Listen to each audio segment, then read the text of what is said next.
kita bila ditimpa musibah, kita kena berdoa pada Allah Subhanahu wa taala. Doa itu adalah sebahagian daripada zikir kita kepada Allah. Kita manusia yang lemah, kita bukan nabi. Asas yang penting yang menghubungkan kita dengan Nabi Ayub dalam cerita ini adalah baginda bersangka baik pada Allah. Sebab itu baginda bersabar sehingga bila sampai ke satu tahap yang paling klimaks, barulah baginda berdoa pada Allah Subhanahu wa taala. Itu pun dalam bentuk yang sangat berlapik. Kita manusia biasa, kita perlu pegang kepada kata-kata Allah mengenai Nabi Ayub, di mana Allah menyebut, saya tak sebut lagi ni ayat ini, iaitu Allah melabelkan Nabi Ayub sebagai ni'mal abdu innahu awwab. Artinya Nabi Ayub ini orang yang sabar, hamba yang terbaik, dan dia awwab.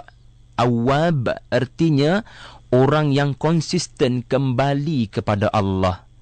Inilah yang kita nak ambil daripada Nabi Ayub AS, di mana walaupun sakit tetapi kita awwab, konsisten ingat Allah. Ini yang penting. Bila kita ditimpa sakit, yang paling penting istighfar. Yang paling penting bagi saya adalah memohon ampun pada Allah, sebagaimana Nabi Yunus minggu lepas. Musibah yang berlaku menjadi asbab dia memohon ampun pada Allah. Barulah kita berdoa pada Allah supaya Allah sembuhkanlah penyakitku. Setengah orang bila ditimpa musibah, dia berdoa pada Allah supaya disembuhkan daripada penyakit ini. Tetapi tak pernah istighfar pada Allah. Tak pernah rasa mahu supaya diri lebih dekat dengan Allah Ta'ala. Yang dimintanya jalan keluar. Dan di akhirnya bila dia sembuh, atas izin Allah, dia kembali kepada dosanya yang silap. Surah Sad ayat 41. Cuba faham ya maksudnya, insya-Allah kita akan jadi kuat. Ia berbunyi, Rabbi inni massaniyash syaitan binusbin wa adab. Ya Allah, aku didatangi, disentuhi oleh lintasan-lintasan hati yang dibuat-buat oleh syaitan, yang menyebabkan aku mahu keluh kesah atas sakit fizikalku ini dan sakit emosiku ini. Bila kita baca doa ni, insya-Allah kita akan faham. Pemberontakan dalam diri akibat sakit yang datang itu sebenarnya lintasan syaitan. Maka bila lintasan syaitan menguasai diri kita, yang sepatutnya peluang untuk kita tambah pahala daripada sakit yang menimpa tiba-tiba bertukar, kita menambah dosa tanpa kita sedar. Tuan-tuan, hafal ya surah Sad ayat 41 dan kita olah dalam bentuk doa.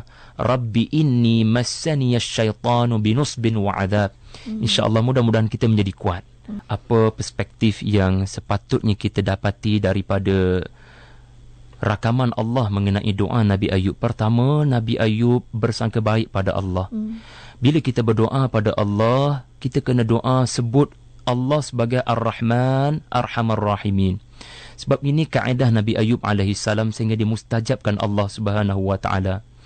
Jangan kita tak puji Allah dulu, jangan kita tak sangka baik pada Allah.